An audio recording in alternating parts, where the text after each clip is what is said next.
Halo semuanya, balik lagi di channel Trader Retail, channel yang khusus membahas saham-saham di bursa efek serta menganalisanya secara objektif. Kali ini kita akan memberikan update singkat ya terkait analisa IHSG selama 1 minggu terakhir ya. Karena memang IHSG ini sudah turun cukup dalam ya, kalau kita lihat di sini ya teman-teman, itu mulai dari tanggal 21 Januari sampai perdagangan terakhir kemarin tanggal 29 itu sudah cukup dalam, turun dari level 6.400-an ya menuju hingga closing kemarin di 5.660, 5.862 gitu ya teman-teman. Jadi udah kurang lebih 1 2 3 4 5 6 7 hari berturut-turut IHSG melemah gitu ya teman-teman. Oke. Jadi kalau teman-teman yang nonton di video sebelumnya mungkin akan melihat bahwasanya IHSG itu punya 3 hutang gitu ya. Jadi hutang pertama itu udah dilunasi ya di sini. Hutang kedua ya sayangnya kemarin itu belum sempat dilunasin ya. Jadi hutang kedua itu di area ini. Gitu ya, dikit lagi. Ya, kita lihat di sini high-nya berapa?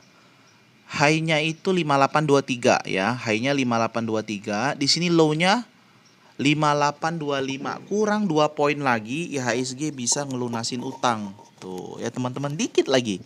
Dikit lagi, sayang banget ya. Jadi memang nanti kemungkinan besar gap kedua ini akan ditutup di hari Senin minggu depan ya. Jadi mungkin shadow-nya bisa kayak body candle bisa nanti yang nutup ya. Jadi bisa aja ditutup di minggu depan ya.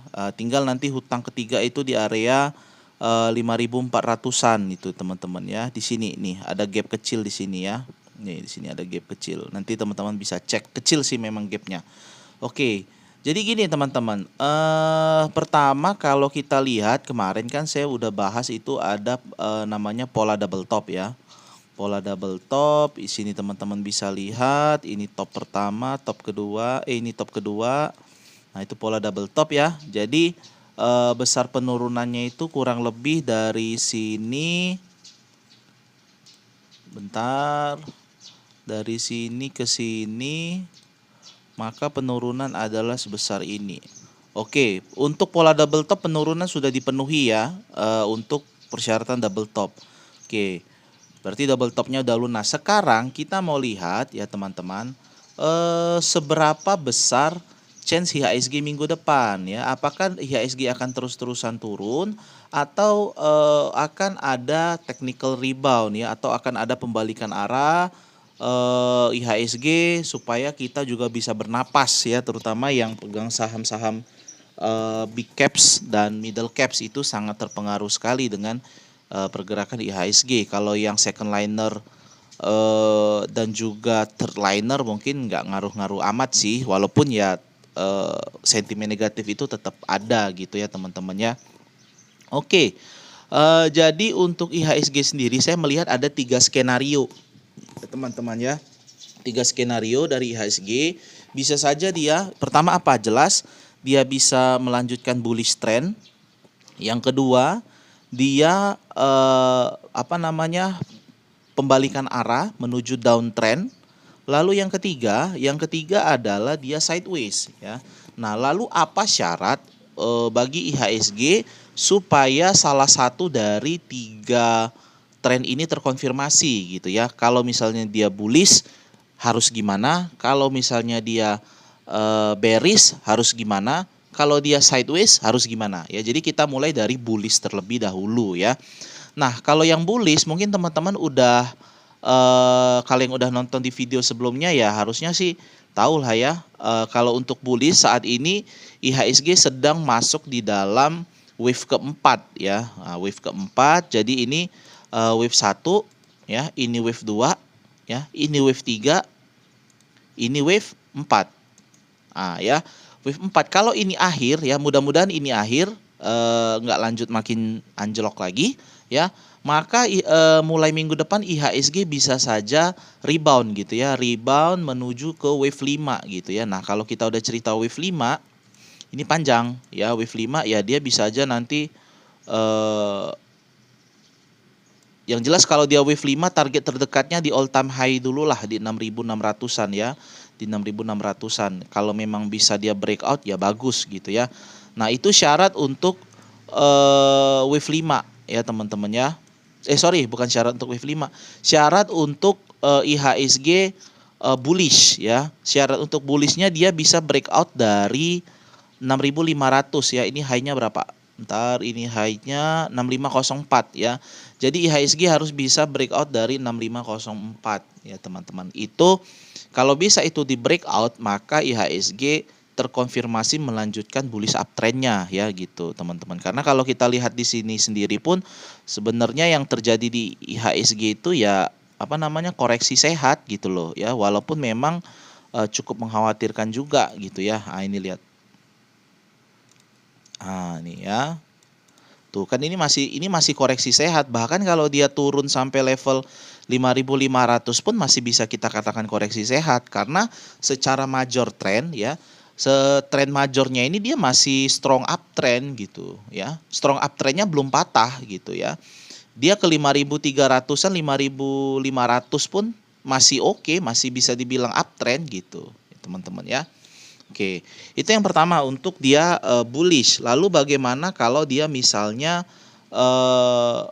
bearish ya, downtrend ya. Kalau dia downtrend ya, apa syaratnya teman-teman ya? Jadi di sini ya, saya udah pernah sampaikan bahwasanya IHSG itu membentuk pola double top. Ya, kalau double top dia breakout dari 6.200-an kemarin saya bilang ya, 6.200 sekian itu akan terkonfirmasi untuk bearish jangka menengah, jangka kecil dan itu terpenuhi ya. Oke, nah kalau kita lihat ke belakang lagi teman-teman ya, kalau kita lihat mulai dari Desember 2020 ada yang terdapat pola pembalikan arah yang baru gitu ya. Pola pembalikan arah yang kita sebut dengan head and shoulders ya. Jadi ini bukan sampo, kebetulan memang mirip. Tapi memang ada suatu pattern di dalam chart itu ya, di dalam chart pattern yang kita sebut dengan head and shoulders ya. Jadi head and shoulders itu pola pembalikan arah. Kalau misalnya dia dari bullish dapat pola head and shoulders itu dia akan menjadi berbalik arah menjadi bearish. Sebaliknya ketika dia bearish, ketika dia ada pola head and shoulders itu pun adalah pola pembalikan arah dari bearish menjadi bullish ya. Hanya saja kalau dia dari bearish menjadi bullish kita menyebutnya dengan inverted head and shoulders gitu ya. Nah, jadi kita balik ke sini dulu ya teman-teman. Kalau dari sini saya ambil ya. Ini adalah pertama ini left shoulder ya. Dia membentuk left shoulder. Lalu di sini dia membentuk head ya. Ini membentuk head di sini ya. Lalu yang ketiga ya, dia akan membentuk right shoulder ya, di mana itu kurang lebih akan di sekitar sini. Ya, nah kalau udah gitu ya, kalau udah seperti itu ya patternnya oke, ini bisa kita turunkan di sini sih. Nah, karena di sini ada di tanggal 23 Desember ini ada apa di situ ya? Ada Ada low-nya di situlah ya, low-nya di situ. Maka ini pun akan sekitar sini. Oke ya. Jadi ini adalah kok ini nggak cantik ya? Bentar ya, saya ulang dulu biar cantik. Ini left shoulder ya, ke sini. Ini headnya di sini. Di sini baru ini nanti right shoulder. Kurang lebih gitu ya. Ini adalah pola head and shoulder. Ini left shoulder, ini head. Posisi sekarang IHSG baru membentuk headnya ya. Jadi minggu depan kemungkinan akan terjadi technical rebound ya. Dan berpotensi membentuk right shoulder ya hingga ke titik kita bisa perhatikan area 6.100 hingga area 6.300 lah ya. Jadi left and right shoulder itu nggak harus sejajar gitu ya, bisa lebih tinggi, bisa lebih rendah. Yang jelas right shoulder tidak boleh lebih tinggi daripada head ya. Headnya itu kan high-nya di 6.500-an, 6.400 sampai 6.450 sampai 6.500 ya, itu untuk head. Jadi right shoulder nggak boleh lebih tinggi dari situ. Jadi makanya saya bilang right shoulder kemungkinan kalaupun dia technical rebound maksimal 6.300 hingga 6.400 ya teman-teman. Oke, setelah itu dia akan kembali melemah ya menuju ke 5.800-an. Nah gitu ya. Nah jadi nanti ketika dia melemah, maka area yang harus kita perhatikan itu adalah area sini ya teman-teman, area low-nya di 5828 ya. Jadi sama kayak kayak double top kemarin ya. Pola head and shoulders ini terkonfirmasi sebagai pola pembalikan arah bila mana ya setelah dia menyentuh supportnya di 5800-an dia breakdown ya. Breakdown di bawah garis supportnya. Nah, ketika dia close di bawah garis support head and shoulders ini, maka terkonfirmasi bahwasanya IHSG akan terkonfirmasi pola pembalikan arah ya. Kalau sudah seperti itu ya jelas target kita selanjutnya yang jelas di resisten kuat sebelumnya ya, resisten kuat di bulan September di sini ya. Resisten kuat di bulan September di level 5.300-an gitu ya, 5.300-an. Jadi bisa sampai segitu ya. Karena kalau kita ukur sendiri pun ya dari headnya ke sini ya, kalau kita lihat bahkan ini bisa lebih dalam pun ya, bisa lebih dalam. Kalau ngikut pola itu, pola head and shoulder-nya bisa sampai ke bahkan 5.100-an lagi ya. Oke, tapi yang jelas kita punya resisten kuat di sini, teman-teman ya. Resisten kuat yang tercipta di bulan September. Bukan resisten sih. Kalau sekarang posisinya support kuat yang adalah resisten kuat di bulan September 2020 gitu ya, teman-teman ya. Oke, itu adalah kemungkinan yang kedua, skenario kedua dari IHSG ya kalau dia downtrend. Terus yang skenario ketiga ya, IHSG sideways. Jadi gitu-gitu aja ya. Gitu-gitu aja ya. Jadi kalau dia sideways nanti IHSG akan ke retrace, tapi maksimal dia bergerak itu di level 6.500 ya. Oke, jadi kalau nanti IHSG misalnya sideways ya berarti bergerak naik turun di area yang sama, maka area sideways IHSG itu akan berkisar mulai 5.800-an hingga 6.500-an. Nah, jadi sepanjang tahun akan di 5.800 hingga 6.400 saja ya teman-teman ya.